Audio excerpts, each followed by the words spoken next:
And she asked who the Pope was, given the biggest death stare, because these two ladies were horrified that my daughter didn't know who the Pope was. I was scrambling around my head trying to describe to who the Pope was. And I said to her, he's the CEO of a company. Then I kind of thought to myself, oh God, you're a moron. So when the Pope adjudicated, probably in 2011 from memory, I was in Italy around that time. And I will put a little bit of a weird story of what happened to me in Italy and subsequently the Vatican a little bit later in the video for context.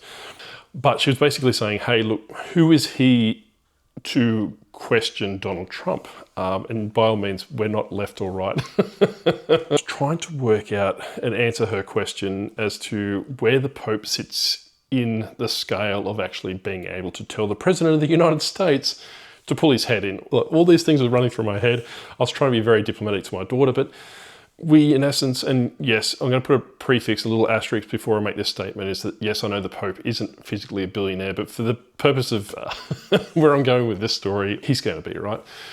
So we've got two billionaires. They both have private jets. They both have jets. And from my research, they're both punching on or picking fights with each other from their own private jets.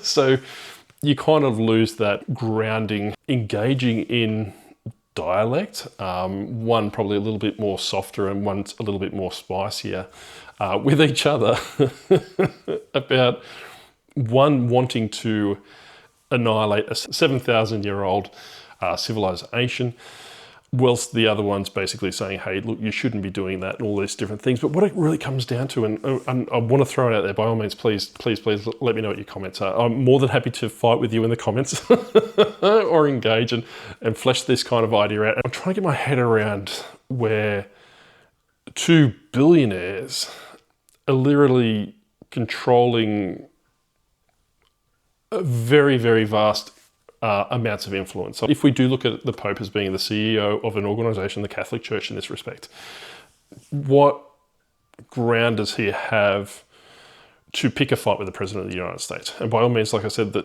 what the President of the United States is doing, I don't necessarily agree with, is that I'm hoping he moves out of office sooner rather than later, but it really kind of makes, feels like you're embellishing it or you're aggravating the situation to the point where, the Pope antagonizing Trump, would that have resulted in a catastrophe or, a kind of pissing contest or a game of one-upmanship against each other at the expense of possibly Iranians, possibly American service lives, possibly other people that come to the Strait of Hormuz to assist? Really can't get my head around it. And to give you some context, a little bit earlier when I spoke about my idiot abroad story. So I went to Italy.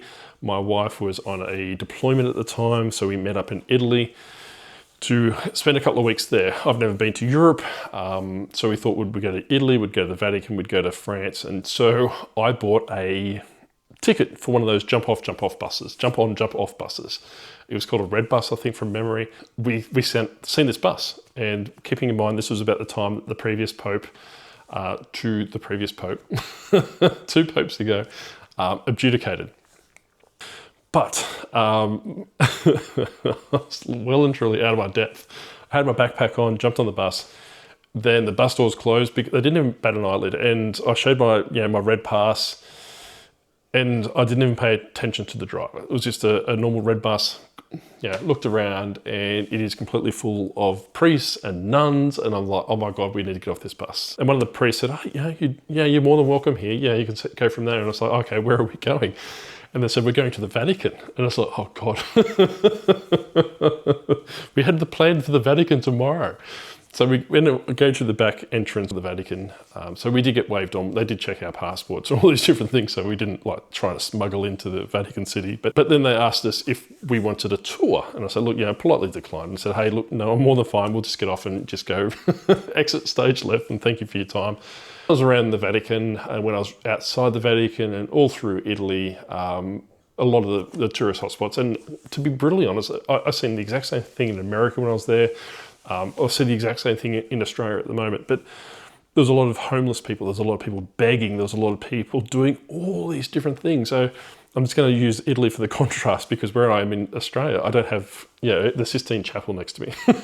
I don't have gold-laden artifacts all around town here. But it was very disheartening to me that when we went to the Vatican the next day, that we went from pretty much a very, I'm not going to say everyone's begging and everyone was homeless or everyone was destitute in that capacity, but there was a fair amount of people. And I can understand that they probably concentrate in areas that have, a lot of tourism. To go from that and see that, me being a very emotional person, when I do see that, I kind of think to myself, I need to help these people in some capacity.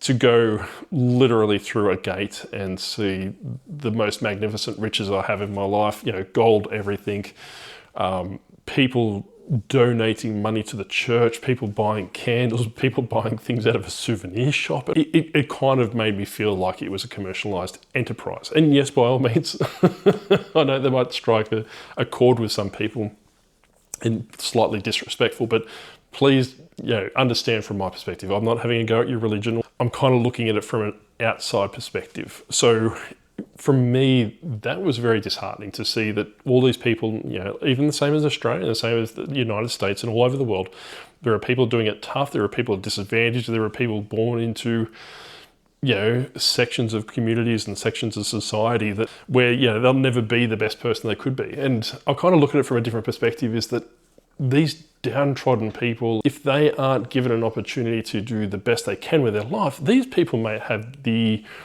cure for cancer or have research that does something that obviously furthers humans into the future. And on the flip side, to take swipes at our beloved President Trump, is that he seems to me to be very self-serving. And like, from looking at it from an Australian perspective, is that he's not doing the right thing by his population, let alone his voter base. Going off, things like, no new wars. It's kind of thinking to me as an Australian, and I have spoken to a few Canadians about this in the comment section, and a couple of my friends from YouTube videos that I've talked about before, is that it's becoming very dangerous, and we're all getting dragged into this. And to me personally, I think it's probably time that we kind of distance ourselves until we fall back into some sort of normalcy. I'm not saying that our government's perfect, and I have done videos on my government before, the Australian government. I do think they're trying to assist, but it's a case of that either there's a lack of accountability, which I have said before, and it's a case of, holy shit, we're stuck against the wall. We weren't predicting this outcome.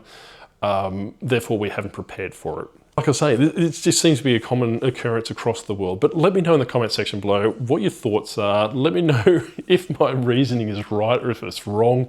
And how would you explain to an 18-year-old or anyone in your family that's not religious who certain figures are in the world? Because I need to start researching all these different people, because like even now I can't even think to myself how I would describe the Pope. I'd probably liken him to King Charles. But anyway, that's enough for me today. If you haven't already, please consider liking, subscribing, help us get to 100 subscribers. I would really enjoy that, would really like that. But until next time, we'll think out loud maybe tomorrow. We'll see how we go. Have a good day.